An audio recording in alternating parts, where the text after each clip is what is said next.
Bueno, Shabbat Shalom. Shabbat Shalom. A todos los hermanos. Estamos aquí nuevamente un día más que el Señor nos permite en este cosmos poder compartir en armonía, en alegría con todos los hermanos, en espíritu, en cualquier lugar del mundo donde estén y aquí entre nosotros, porque el Espíritu de Dios, el Ruach HaKodesh, es el mismo en cualquier lugar de este planeta donde nos encontremos. Incluso si viajamos a otro planeta y vamos a la luna, igualmente el Ruach HaKodesh es el mismo. Hablaremos siempre la misma palabra.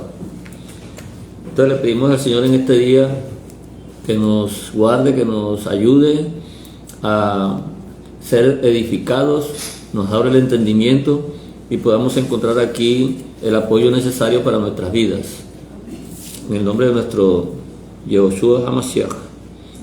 Entonces leemos la parashá de hoy, que está en Génesis. Estamos en el libro de Bereshit.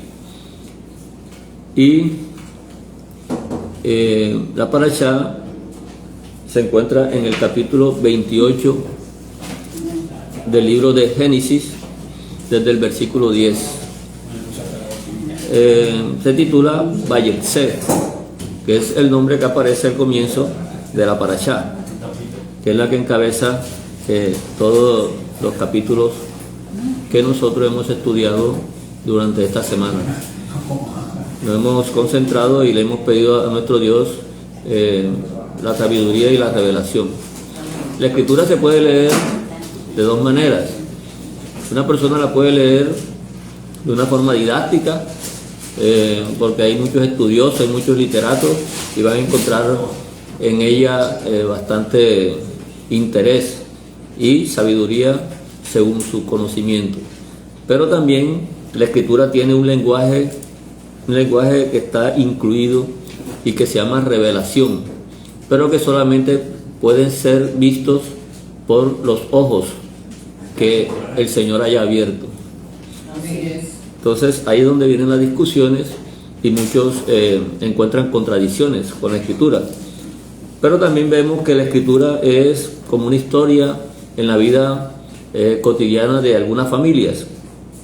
Y a veces pensamos que las cosas se pudieron dar al azar y vemos que sucedieron cosas y parece que no tuvieran control.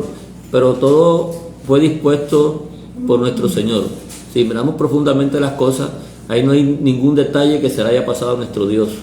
Entonces es esta historia que hemos venido hablando, lo que viene desde Abraham, ¿verdad? La descendencia de Abraham, desde que el Señor llamó a una persona que vivía en Ur de los Caldeos, una tierra llena de idolatría, y él fue llamado a una función, a una misión, la cual él ya logró realizar hasta que tuvo su descendencia. Y hemos llegado entonces, después de Isaac, el hijo de Abraham, a Jacob. Jacob entonces viene también de la descendencia de Abraham. Entonces leemos aquí algo sobre la vida de Jacob y vamos a hacer algunos análisis. Dice aquí, comienza la parashá diciendo que salió pues Jacob de Beerseba y fue a Harán. Ese es el título de la parashá, Vayetze, que significa cuando salgas. Entonces llegó a un lugar y durmió allí, porque ya el sol se había puesto, y tomó de las piedras de aquel paraje y puso a su cabecera y se acostó en aquel lugar. Y soñó, y he aquí una escalera que estaba apoyada en tierra, y su extremo tocaba en el cielo, y he aquí ángeles de Dios que subían y descendían por ella. Entonces estamos viendo algo de pronto extraordinario para nosotros, porque ¿por qué tiene que la escritura mencionar una escalera y un sueño? ¿Qué importancia puede tener eso de que al escritor se le haya ocurrido mencionar esto aquí en esta historia bíblica? Pero como hemos dicho, a Dios no se le pasa ningún detalle y todas estas cosas quedaron para que nosotros pudiéramos comprender y llegar a tener la revelación de nuestro Dios mediante un acontecimiento terrenal, un suceso que nosotros podemos vivir en esta vida y podemos entonces hacer una comparación con algo que nunca hemos visto, como son las cosas celestiales, las cosas que están ya fuera de nuestra vista y de nuestro entendimiento. Dice aquí en Génesis 28, 16, que despertó Jacob de su sueño y dijo: ciertamente Hashem está en este lugar y yo no lo sabía. Cuando despertó de haber soñado con la escalera, él se le ocurrió que esto tenía un sentido y tuvo miedo y dijo: cuán maravilloso es este lugar.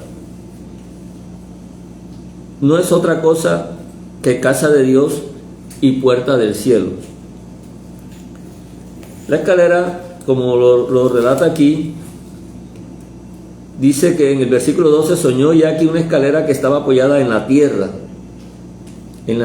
y su extremo tocaba en el cielo. Y aquí ángeles de Dios que subían y descendían por ella.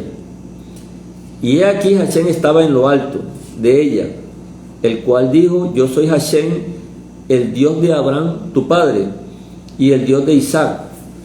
La tierra en que estás acostado te la daré a ti y a tu descendencia.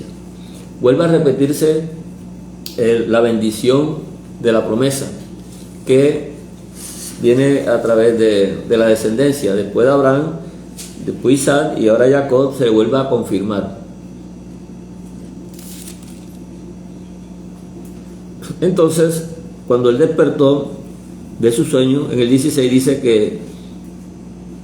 que ciertamente Hashem estaba en ese lugar y él hasta ese momento se daba cuenta y tuvo miedo.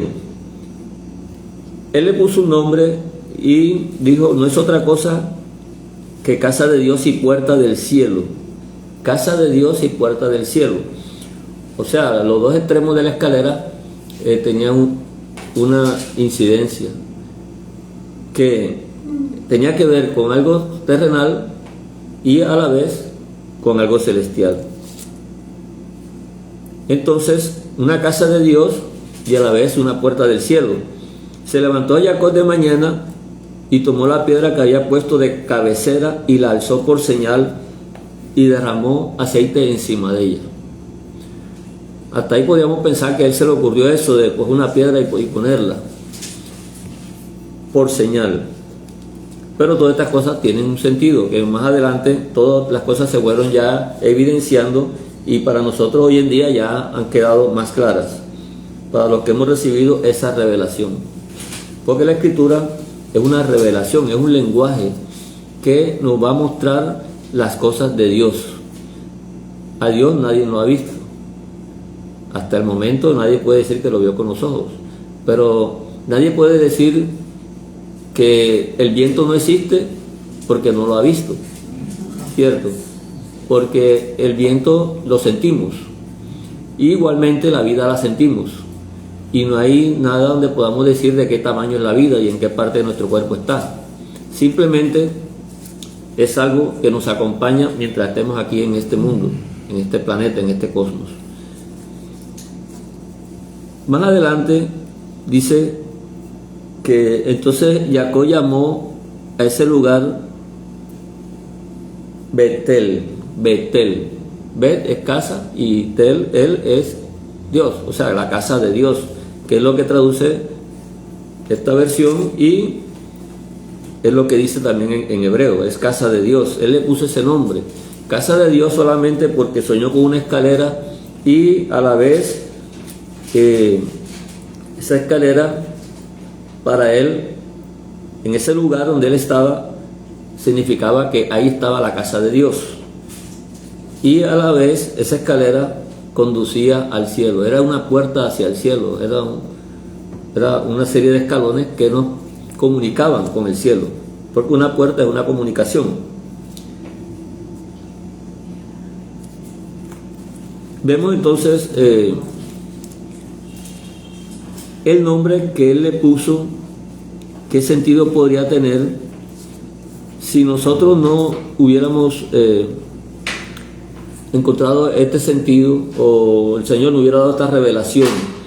Hasta el día para nosotros esto fuera simplemente literatura, pura literatura, y no tendría otro sentido, algo elegante, algo que uno puede leer y degustar, pero no, porque esto mismo pasó en las Nuevas Escrituras, cuando en Mateo 16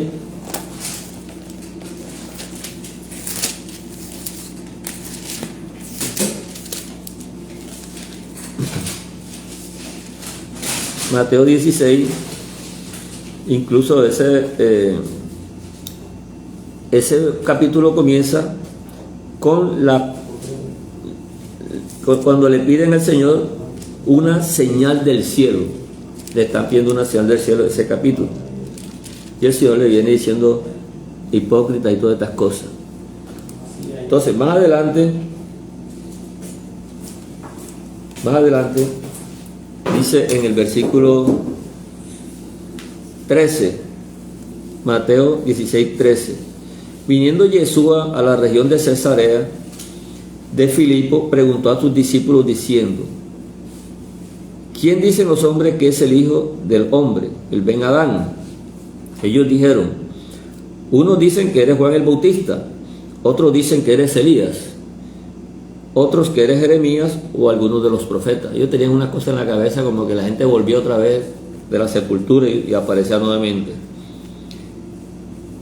Él les dijo: ¿y vosotros quién decís que soy yo? Ustedes que están conmigo, que yo les he estado enseñando, ¿quiénes dicen ustedes que soy yo? Entonces, respondiendo, Simón Pedro dijo: tú eres el Mesías, el Hijo del Dios viviente. Entonces esta definición era diferente a la que habían dado los otros discípulos, pero a lo que habían dicho los otros personas. Estos discípulos dijeron: no, tú no eres ni Jeremías, ni eres Juan el Bautista, ni eres Elías, ni eres ninguno de los profetas. Eso, ellos ya están en la sepultura. Tú eres alguien diferente, tú eres el Mesías. Además eres hijo del Dios viviente.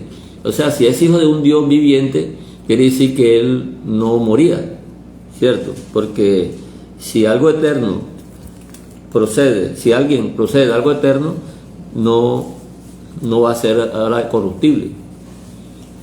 Entonces ellos sí comenzaron a entender esto. Entonces le dice el Señor en el 17, le respondió Yeshua: bienaventurado eres Simón, hijo de Jonás, porque no te lo reveló carne ni sangre. Ahí hay una revelación. Eso de hijo de hombre, eso no lo sabe cualquiera. Eso no viene de aquí, de la tierra. Si el hombre nunca hubiera oído hablar de eternidad, ni por su cabeza pasara nunca eso. Simplemente la ciencia sería su único conocimiento, y según la ciencia todas las cosas desaparecen, perecen, llegan a un término y dejan de ser algún día. Por ahí canciones que dicen que nadie es eterno en la vida. O sea, ya ese es el entendimiento que hay en cada persona. Eso es lo que considera. No consideran la eternidad. Entonces no te lo reveló ni carne ni sangre, sino mi Padre que está en los cielos. El Abba. El Abba es el origen que está en los cielos. Y bueno, ese ahí no aparece en el griego. Bueno, a ti, dice aquí estamos leyendo: a ti te digo, tú eres Petro. Tú eres Petros. En griego es un juego de palabras que hay ahí. Y sobre este Petra construiré de mí la iglesia, y las puertas del Hades no se subordinarán a ella. no prevalecerán. Sobre esta Petra, aquí traducen, a él le dicen Pedro, pero en el griego es Petros. Y aquí donde dice roca es piedra. Sobre esta piedra construiré de mí, porque hay ahí una palabra griega que no traducen, que es un genitivo que se debe leer de mí. Construiré de mí la iglesia. No es que iba a salir de Pedro, porque el Señor está hablando de él. Estamos hablando de lo eterno contra lo que es corruptible, como Pedro es corruptible. Pero estas cosas cotidianas de los nombres que nosotros conocemos aquí normalmente y se lo ponemos a nuestros hijos, fíjense cómo el Señor utiliza algo, porque realmente todas las cosas son de Dios. Aquí no hay nada que no proceda de las cosas de Dios. Entonces estamos utilizando son cosas ajenas. Entonces eso de ponerse nombre, eso viene de Dios. Dios le puso nombre a Adán y de ahí en adelante todo el mundo tiene nombre. Entonces se trata que esa revelación que le está dando ahí precisamente nos está enviando a el momento en que Jacob está frente a la escalera y está en el lugar que él le llamó casa de Dios. Y casa de Dios es lo mismo que decir la palabra iglesia. La casa de Dios es la iglesia. Entonces, la revelación que tuvo Pedro no es más que lo que ellos leían en la Escritura, como también más adelante vamos a ver algo que sucedió con Natanael. En esta vida que el Señor los estaba llevando a ellos estaban acostumbrados a estar escuchando las Escrituras y a preguntarse, ¿qué significará esto? ¿Qué será esto? ¿Será que algún día nosotros leímos ese texto y nos preguntamos qué será esto? Porque acá en el occidente, acá donde nuestra cultura no es igual. Entonces nosotros leemos simplemente cosas tajantes, ¿verdad? Puntuales. Aquí dice eso y esto es así. Las discusiones religiosas hoy en día son así. Aquí dice que Pedro, el Señor le dijo a Pedro que iba a edificar la iglesia con él. Y ahí comienza la discusión. Es Pedro el que el Señor puso. Y entonces él es el jefe de la iglesia. Pero nosotros nos vamos allá al libro de Hechos y el jefe de la iglesia no era Pedro, sino el hermano del Señor, ¿verdad? Jacob. Era el hermano del Señor el que estaba liderando la iglesia de Jerusalén. O el nuevo Sanedrín. Veamos entonces qué pasa en este momento en que el Señor está diciéndole a Pedro que va a edificar una iglesia, porque esta cuestión de la iglesia ya está en la mente del Señor. Lo que significa la palabra iglesia en la Escritura, o la palabra sinagoga, que entre otras cosas no nos las traducen en la Biblia que nosotros nos acostumbramos a leer, que es la Reina Valera en este caso. En esta escritura en español no aparecen estas palabras. Pero si nosotros hemos sido estudiosos y nos vamos un poquito allá a la investigación y logramos ver que hay muchas traducciones más que se dieron en ciertos momentos históricos y que son más antiguas, o sea, son de más peso que una que aparece en 1960, de la cual también salió de aquellas.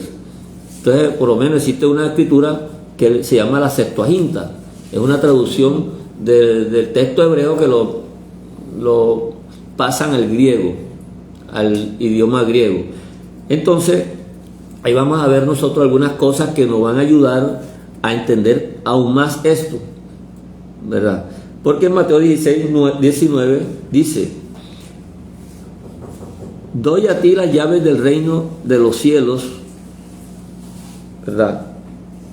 Aquí dice: a ti daré las llaves del reino de los cielos, y todo lo que atares en la tierra será atado en los cielos, y todo lo que desatares en la tierra será desatado en los cielos. Acuérdense que estamos hablando viendo la visión del sueño de Jacob, de una escalera que está apoyada en la tierra y su extremo superior está en el cielo. Entonces esta revelación que el Señor le está hablando con Pedro es lo mismo cuando Él le dice, te voy a dar las llaves, a ti te daré las llaves del reino. La palabra ahí es la que no aparece ahí, en el griego.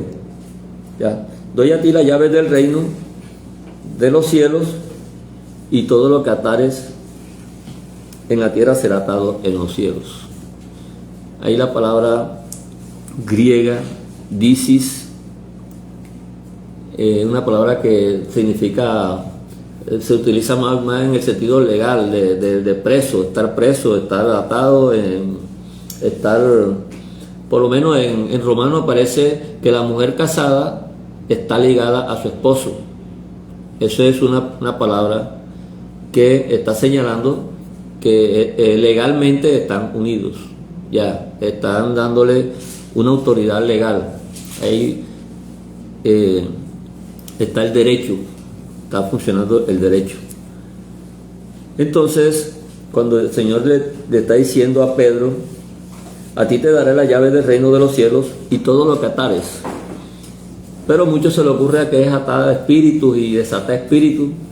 Bueno, nadie desata espíritus, de ahí entonces no usaría la palabra desatar, ¿cierto? Entonces ya eso estaría como descompleto, debe ser que se está hablando de algo más completo. Entonces cuando uno comienza a mirar toda la escritura, qué es lo que más el Señor enfatiza en nosotros los seres humanos que hemos caído en el pecado y que nos está llevando, nos está orientando, nos está edificando para que podamos nosotros entender las cosas del reino, y ese día que nos encuentre, que no nos hayamos avergonzado delante de Él por estar equivocando la escritura con nuestra propia prudencia, con nuestro propio conocimiento, dándole sentido que de pronto el Señor no es lo que Él determinó.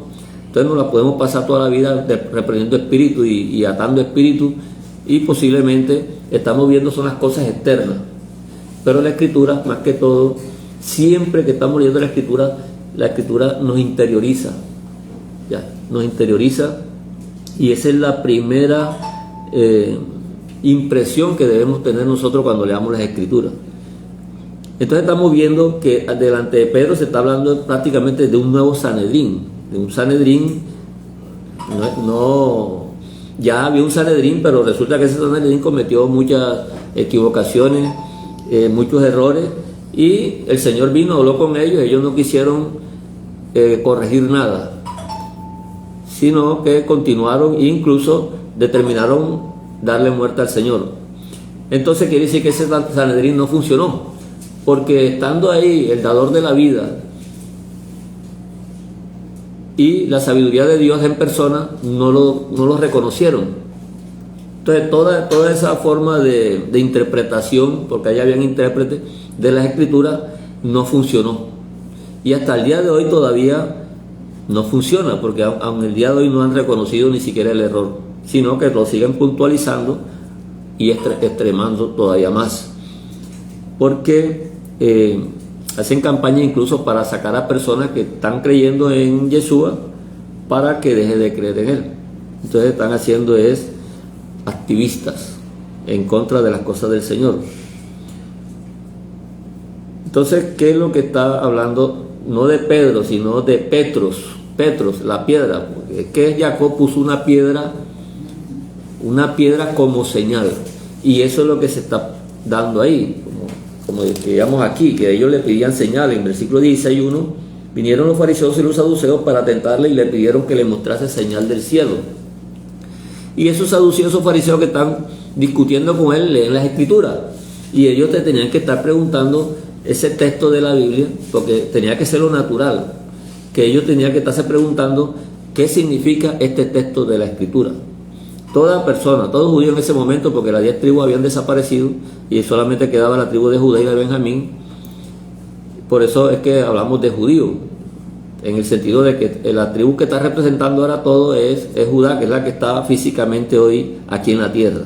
Pero las otras tribus todavía existen. Lo que pasa es que nadie sabe, o hasta el momento nadie sabía, pero ya se está sabiendo dónde están las tribus, y están regadas en todas las naciones. Eso lo dice acá un saludo, y muchas partes de la escritura. ¿Qué fue eso? Por lo menos cuando uno lee Santiago en el capítulo 1, versículo 1, dice Jacob, el nombre de él es Jacob, ese San, se lo pusieron ahí, ese San no es bíblico. Jacob, eso es para darle preeminencia a ciertas creencias que no son las que realmente. Entonces Jacob, siervo de Dios y del Señor Yeshua HaMashiach, a las 12 tribus que están en la dispersión. No habla de 2 tribus ni de una tribu, son 12 tribus que hablan en la dispersión, y cuando uno lee Apocalipsis siguen habiendo 12 tribus, porque ese es el número con que Dios determinó el pueblo.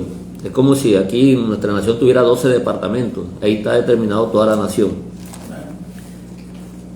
Y si esas tribus estuvieran desaparecidas, Jacob nunca hubiera dicho eso.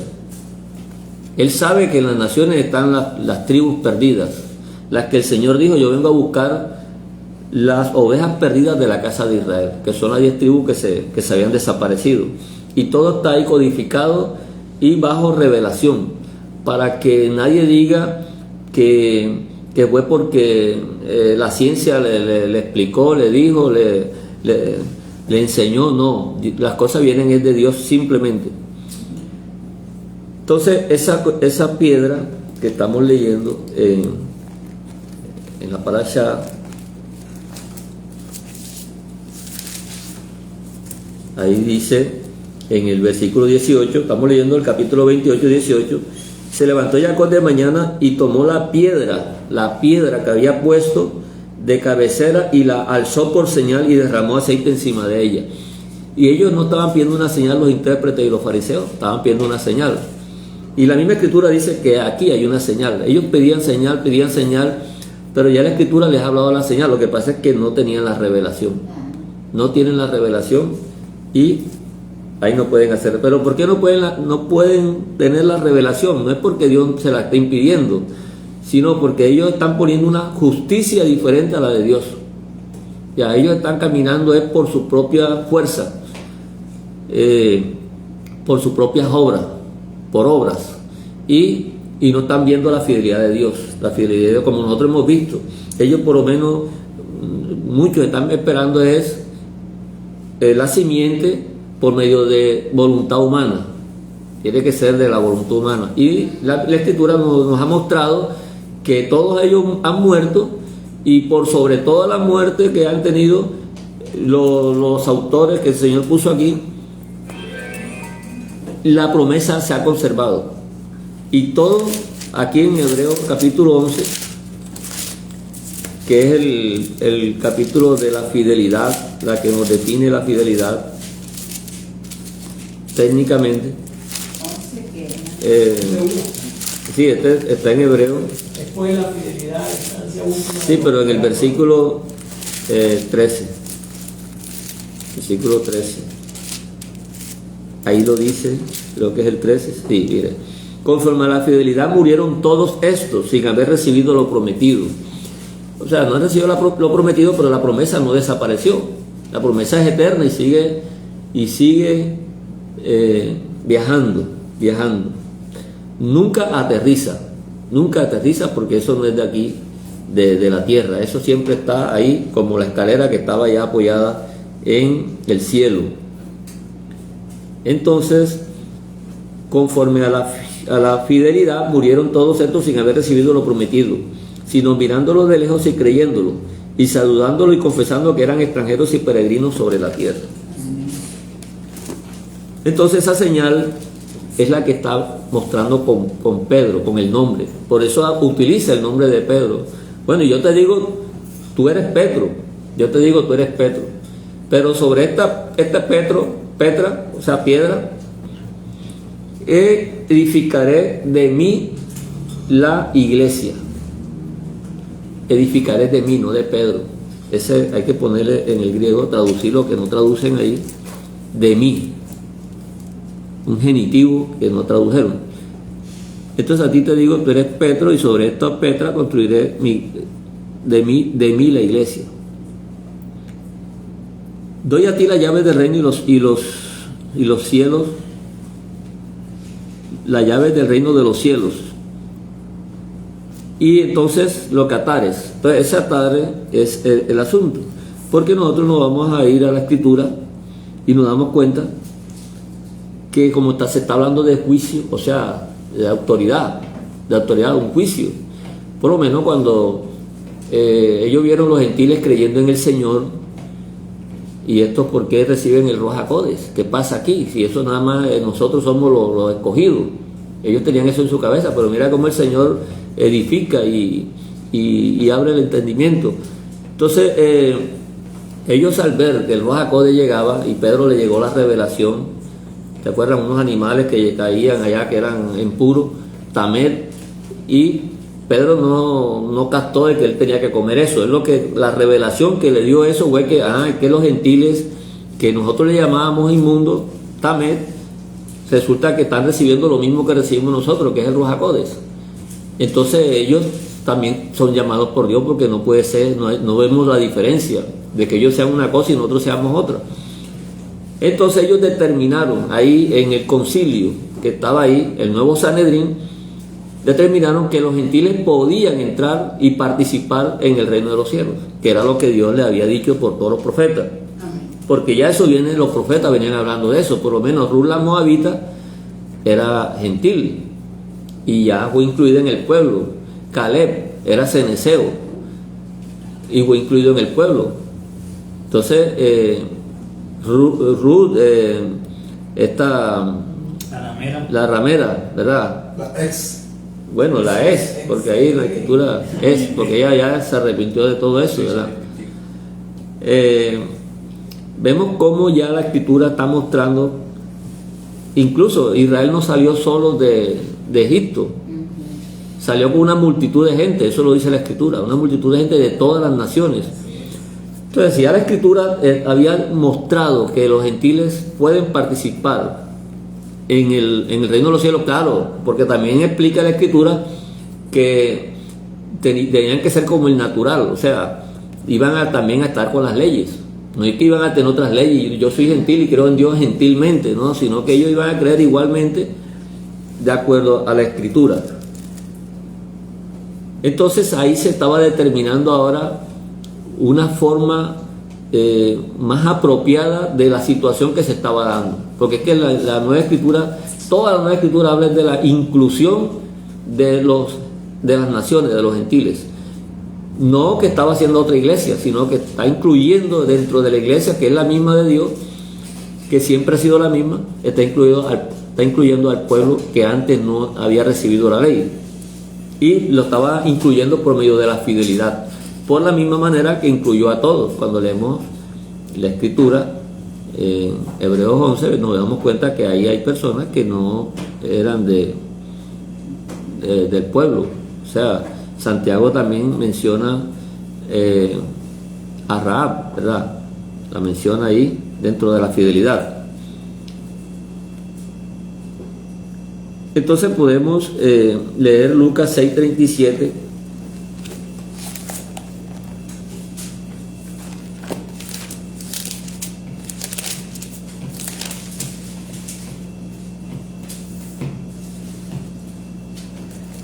Y si estamos hablando de juicio y tratando de conectar algo que nos lleve a un entendimiento más apropiado, dice: no juzguéis y no seréis juzgados, no condenéis y no seréis condenados, perdonad y seréis perdonados. Cuando uno tiene algo contra un hermano, lo está juzgando realmente. Cuando no lo perdona, está bajo juicio el hermano y no lo suelta. Entonces, si ese hermano no está suelto, según la Escritura, nosotros lo tenemos atado. Entonces, no es la persona la que está atada, sino somos nosotros. Entonces, cuando dice aquí que Pedro, todo lo que atares en la tierra será atado en el cielo, y todo lo que desatares en la tierra será desatado en el cielo. Entonces, ese texto siempre lo vemos, lo exteriorizamos, ¿no? Yo desato y ato al otro, pero yo mismo no estoy atado ni nada de eso. Ese texto está hablando de lo que habla toda la Escritura. Nosotros no perdonamos, no estamos acostumbrados a perdonar. Esto es un nuevo nacimiento que hemos recibido para poder hablar de lo contrario. Un nuevo nacimiento. En el nacimiento anterior no podemos. Tenemos que nacer de nuevo. Entonces, el asunto es que si no perdonamos aquí, estamos atados nosotros bajo esa falta de perdón. Y en el cielo eso está exactico así. No estamos perdonando. Y por eso la Escritura dice, no juzgues para que no seas juzgado arriba. O sea, la escalera está apoyada en la tierra, porque nosotros estamos en la tierra, pero esa escalera es una comunicación al cielo. No cierres esa comunicación, no cierres la puerta. Perdona para que seas perdonado, ¿verdad? No condenes y no serás condenado. Estamos hablando de las ofensas, las acusaciones, las peleas que tenemos entre hermanos, porque hay cosas ya legales que eso le pertenecen a los jueces, porque es que en todas partes hay jueces, ¿verdad? Una persona que le quita la vida a otro está bajo juicio. Ya ese no es del asunto de que si yo lo perdono ya está perdonado, no. Ya él está, espiritualmente podemos hacer un perdón, pero ya legalmente eso las autoridades están puestas para eso. Lucas 6:38 es aquí mismo. Dice, dad y se os dará medida buena, apretada, remecida y rebosando darán en vuestro regazo, porque con la misma medida con que medís os volverán a medir. Ese texto lo hemos ya algunas veces mencionado y tiene mucha sabiduría ese texto, ¿verdad? Porque no hagas a los demás lo que no quieras que hagan para ti. Ya. Juan 7:24. Juan 7:24.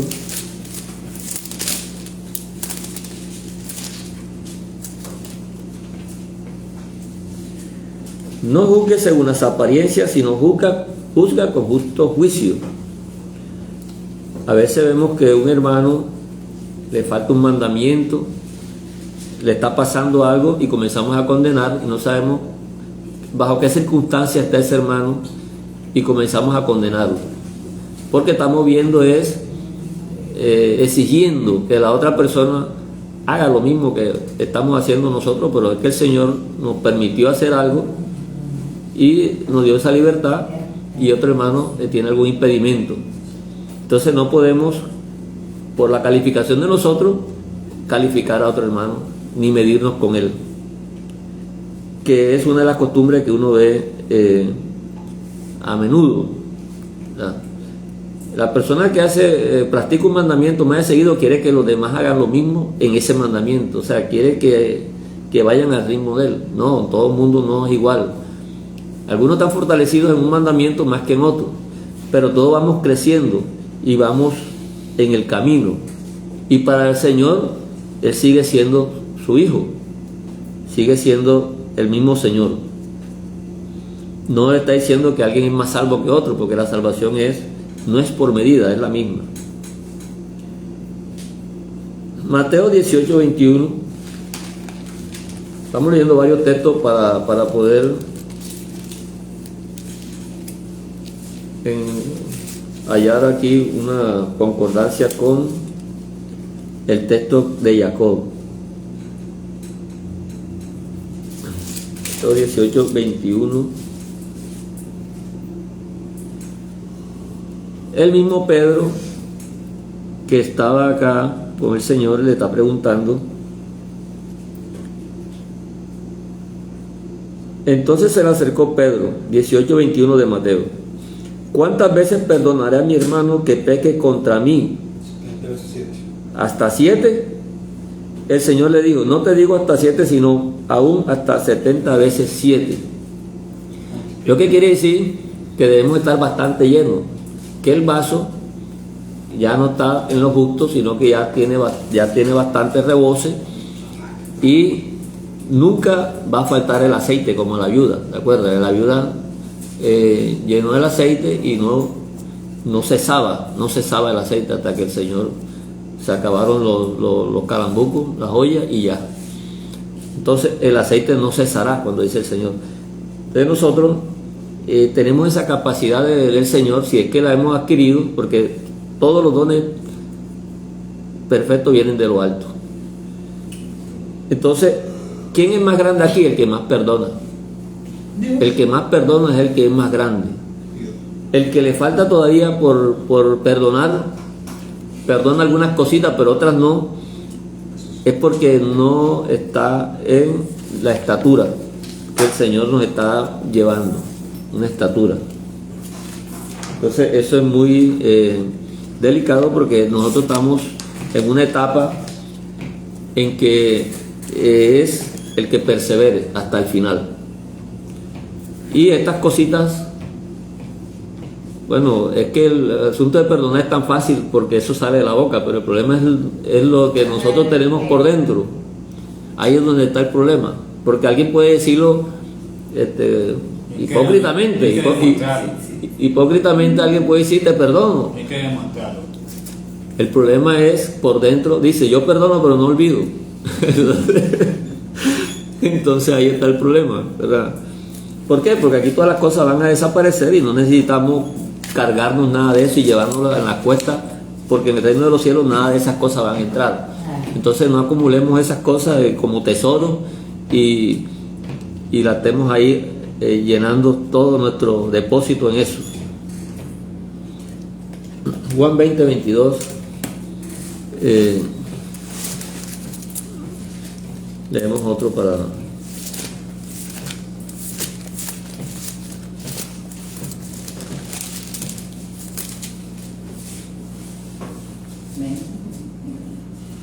Y habiendo dicho esto, sopló y les dijo: recibid el Ruach HaKodes.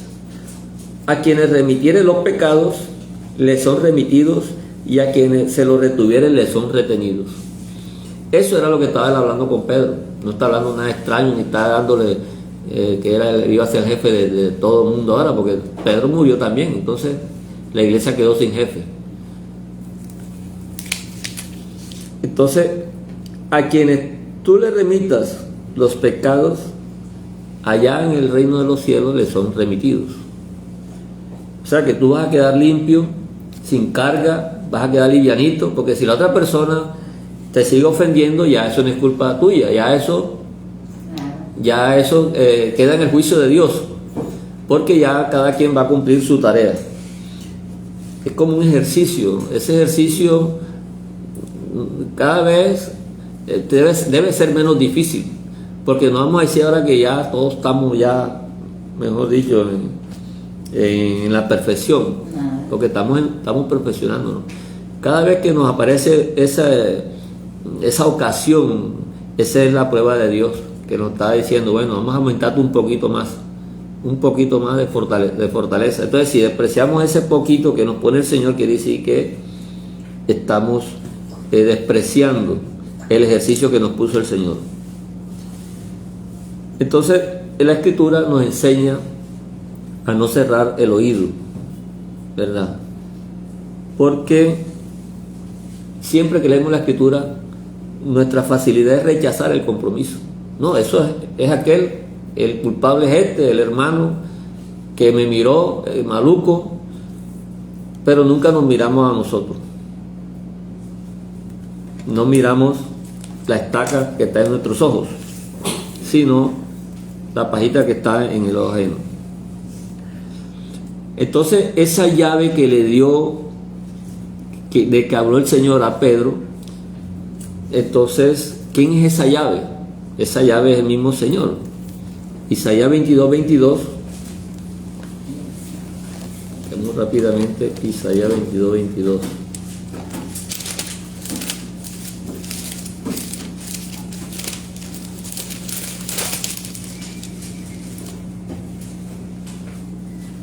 Y pondré la llave de la casa de David sobre su hombro. O sea, algo que se estaba transmitiendo. Pondré la llave de la casa de David sobre su hombro y abrirá, y nadie cerrará. Cerrará y nadie abrirá. Entonces está tomando forma la escalera de Jacob. está tomando forma, y porque es que la misma escritura es donde tenemos que buscar nosotros el sentido y el significado de las cosas. No vamos a imaginarnos algo porque leemos un versículo y nos agradó, porque de ahí queremos aprovechar para sacar lo que nosotros queremos inventar, y en vez de buscar es el sentido que el Señor quiere, porque es que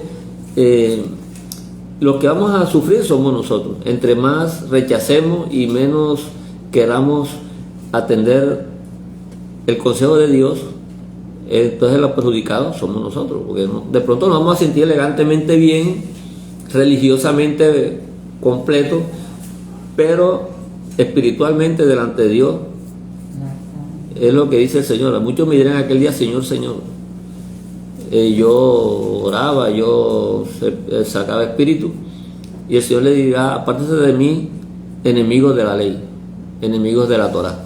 Eso es lo que dice en el griego, enemigos de la Torá, porque ahí lo traducen de otra manera. Entonces es bueno revisar siempre los textos. Apocalipsis 3:7.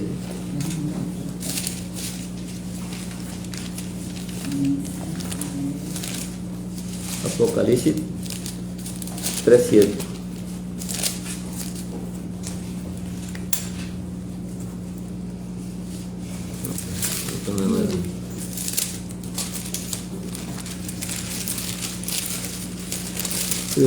De Apocalipsis. Escribe al ángel de la iglesia en Filadelfia: esto dice el santo, el verdadero, el que tiene la llave de David, el que abre y ninguno cierra, y cierra y ninguno abre. Esa revelación la tuvo ¿quién? Pedro, en el momento en que el Señor le pregunta: ¿quién dices tú que soy yo? ¿Quién dices tú que soy yo? Y pues mediante ese juego de palabras del nombre de él mismo reconoce y le dice que tú eres el Mesías, tú eres el Hijo del Dios viviente, o sea, tú eres el que las Escrituras hablan, el que venía aquí a libertarnos.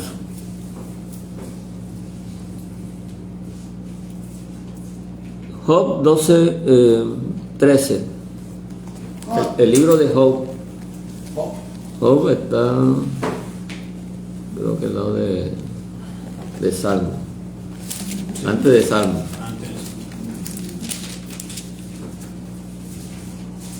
Job 12:13. ¿Cómo es? Sí.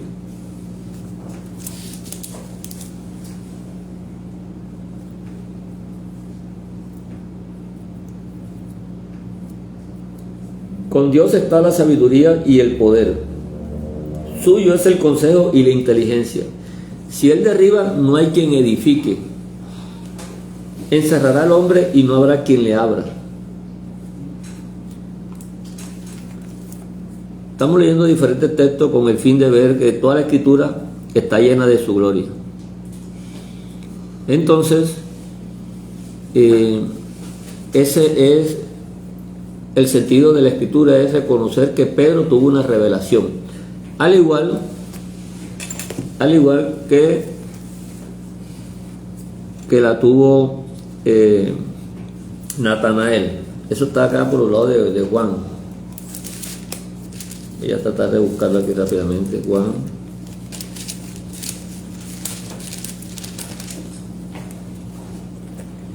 Juan en el capítulo 1. Vamos a ver.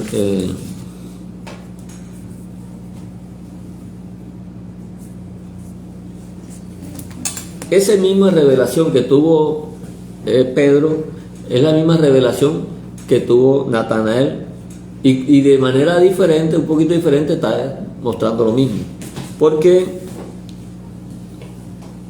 aquí le avisaron a Natanael que había estado el Señor, que lo habían visto. Entonces en el 1:47 cuando Jesús vio a Natanael que se le acercaba, dijo de él: he aquí un verdadero israelita en quien no hay engaño. Le dijo Natanael: ¿de dónde me conoces? O sea, si nunca lo has visto, ¿de dónde me conoces?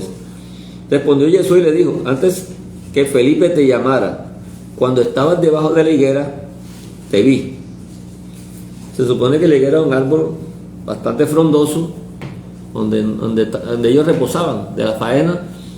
Y bueno, he oído que se tapaban ellos con el manto y leían ahí en los momentos de receso, leían la escritura. Entonces en ese momento que ellos estaban leyendo la escritura, estaban pidiéndole a Dios la costumbre. ¿Qué significará esto? ¿Se acuerdan? El eunuco. El eunuco iba, ¿qué será lo que quiere decir esto? O sea, era una costumbre. Esa es la costumbre que debemos tener nosotros.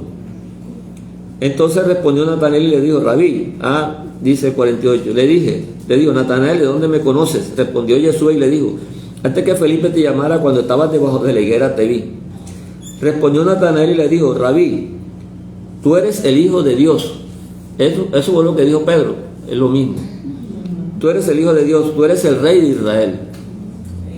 Respondió Jesús y le dijo, porque te dije, te vi debajo de la higuera, ¿crees? Cosas mayores que estas verás. Y le dijo, o sea, ahora te voy a dar la revelación, como hizo con Pedro. Y le dijo, de cierto te digo, de aquí en adelante veréis el cielo abierto. Esa es la escalera. Él estaba leyendo el pasaje de la escalera de Jacob. Y a los ángeles de Dios que suben y descienden sobre el Hijo del Hombre. Entonces mire lo que es decirle el nombre, decirle que lo conocía desde antes que estuviera en la higuera, y decirle a él lo que estaba leyendo, y decirle a él la revelación. ¿Qué duda le podía quedar a Natanael?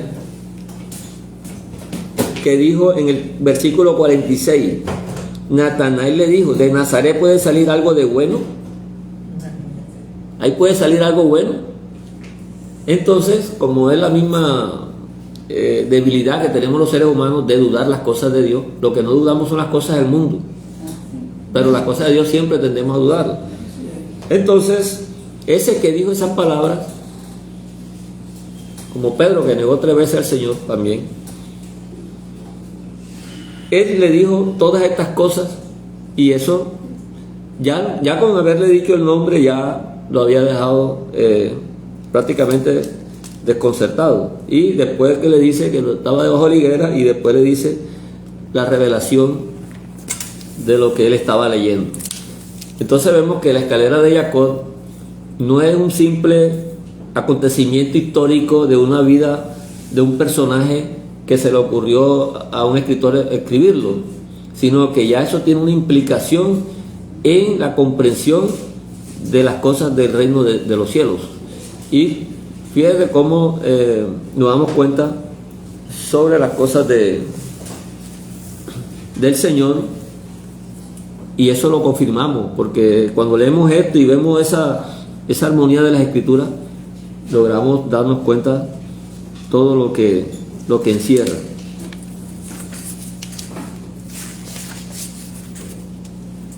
Eso que vio el Jacob como la casa, vamos a buscarlo aquí,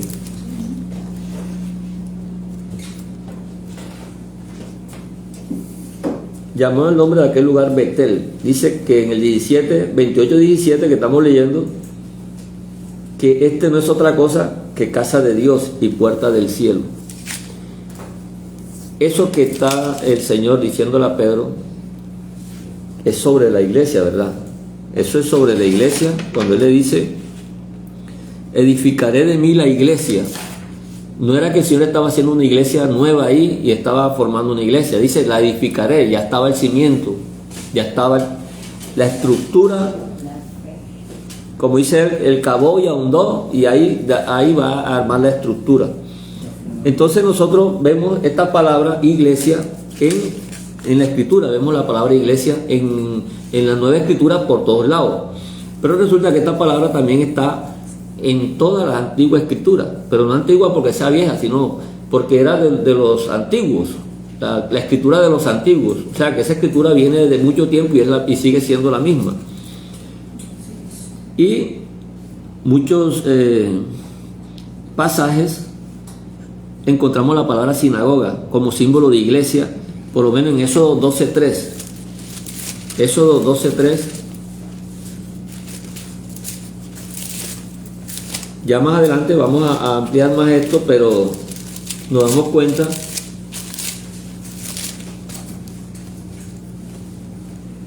aquí, cuando está hablando de Pesaj, que están saliendo, ya salen los hijos de Jacob, que son la estructura de donde va a formarse el pueblo, con los nombres de ellos.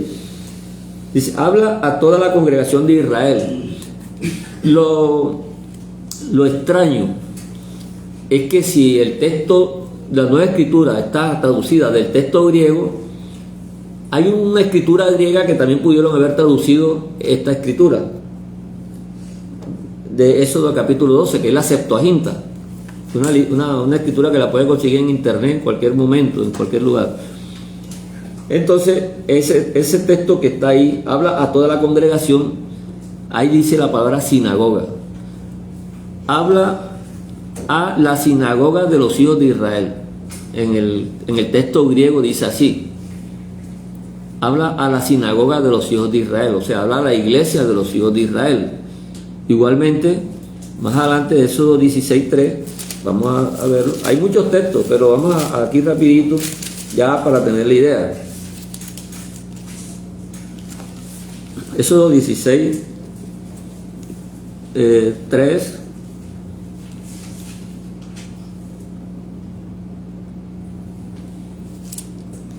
Dice, y les decían los hijos de Israel, ojalá hubiéramos muerto por mano de Hashem en la tierra de Egipto, cuando nos sentábamos a las ollas de carne, cuando comíamos pan para saciarnos, pues me habéis sacado a este desierto para matar de hambre a toda esta multitud. Esa palabra multitud es sinagoga, y ahí traducen multitud, porque no pusieron iglesia. Entonces es una de las razones para que veamos cómo la escritura ha sido modificada un poco para defender algunos propósitos, algunos principios ya que algunas personas establecieron, que realmente no quisieron mantener esa conexión entre lo que es el pueblo de Dios y el pueblo que ahora está entrando, que forma parte del mismo pueblo de Dios. Entonces la palabra sinagoga es igualito a decir iglesia. No es que en la nueva escritura donde dice sinagoga es otra cosa, sino que están usando el lenguaje normal que se usaba en el tiempo de nuestro Señor. Vamos a buscar el número 1.18, rapidito aquí.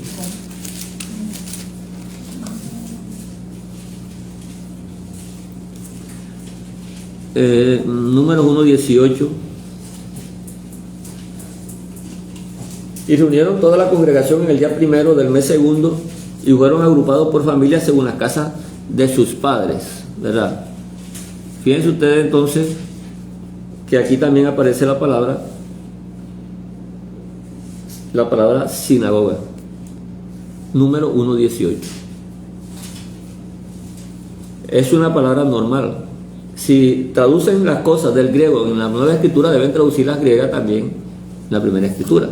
Y también igualmente la palabra iglesia, Deuteronomio 4:10. Miren ustedes lo tremendo que puede ser esto. Deuteronomio 4:10.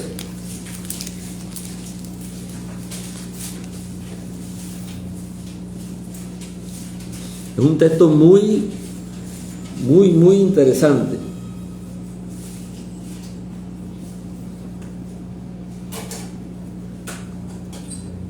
Dice, el día que estuviste delante de Hashem, tu Dios, en Horeb, cuando el Señor me dijo, reúneme el pueblo para que yo les haga oír mis palabras, las cuales aprenderán para temerme todos los días que vivieren sobre la tierra, y le enseñarán a sus días. Miren ustedes lo que dice ahí. Cuando me dijo, el día de la iglesia. Ahí dice el día de la iglesia. En griego, tin himera pis ecclesias. Entonces, el día que estuviste delante del Señor tu Dios en Horeb, el día de la iglesia. Aquí traducen entonces otra cosa. Reúneme el pueblo o sea, desviando la palabra para conectarla con la nueva escritura, porque eso es un solo bloque, una sola escritura. También vamos a buscarlo en Deuteronomio 9:10. Estoy buscando texto cerca para hallarlo rapidito. 9:10. Y me dio Hashem. Es bueno que anoten la cifra para que la busquen y se den cuenta que aquí no estamos inventando. Me dio Hashem las 2 tablas de piedra escritas con el dedo de Dios, y en ellas estaba escrito según todas las palabras que les habló el Señor en el monte, en medio del fuego, el día de la iglesia. En la iglesia del Señor comenzó ahí en el desierto. La sinagoga del Señor comenzó en el desierto, y la sinagoga del Señor es la misma que tenemos hoy, que estamos hoy. Lo que pasa es que no le queremos llamar sinagoga porque ya hay prejuicio, pero es igual si le llamamos sinagoga, si le llamamos iglesia. Y hay muchos prejuicios. Cuando alguien habla de sinagoga, se arrugan la cara y todo eso. Entonces, para no causar tropiezos, no usamos este tipo de palabras acá, pero para nosotros es lo mismo. Tenemos la conciencia limpia y no. Ahora, Hechos 7:38. Aquí está una de las cosas que se ve la intención, o no sé cómo llamarle eso. Hechos 7:39.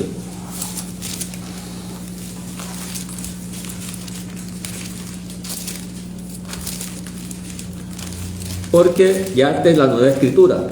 Porque podrían decirme, no, pero esa que está leyendo ahí es otra cosa, pero no. Aquí, eso 7:38 lo dice.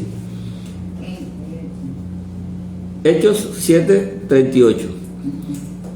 Este es aquel Moisés que estuvo en la congregación. Fíjense que ahí ponen congregación. Si uno busca el texto griego, dice ahí que estuvo en la iglesia. O sea que si leímos bien lo que fue los textos de Deuteronomio, estaban bien leídos y están bien escritos. Porque aquí en el texto griego aparece igual. Este es aquel Moisés que estuvo en la iglesia en el desierto, con el ángel que le hablaba en el monte Sinaí, y con nuestros padres, y que recibió palabras de vida que darnos.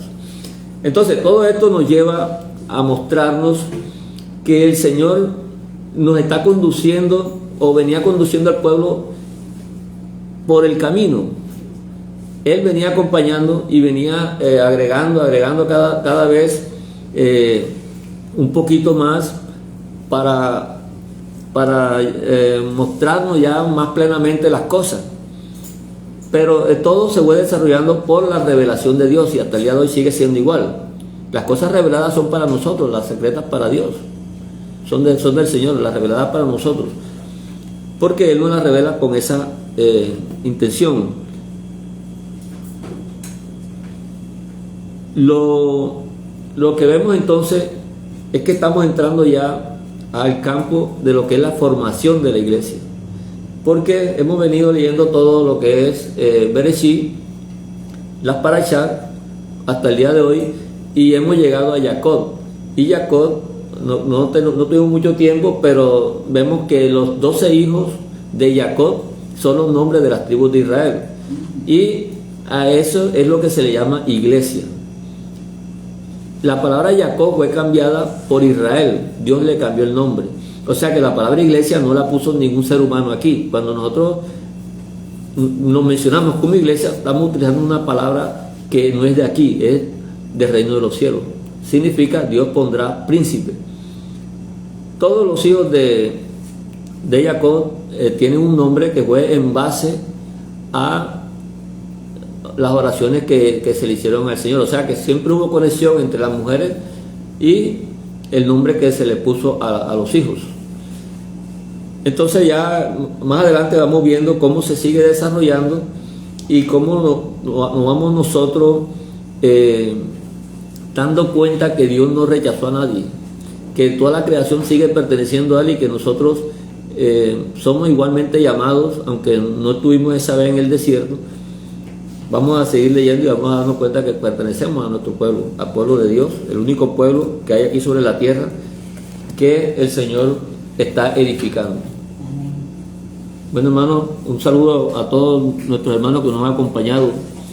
Esperamos pues en otro momento seguir con ustedes en otro Shabbat y que Dios nos permita pues poderlo hacer. Shalom, Shavuot.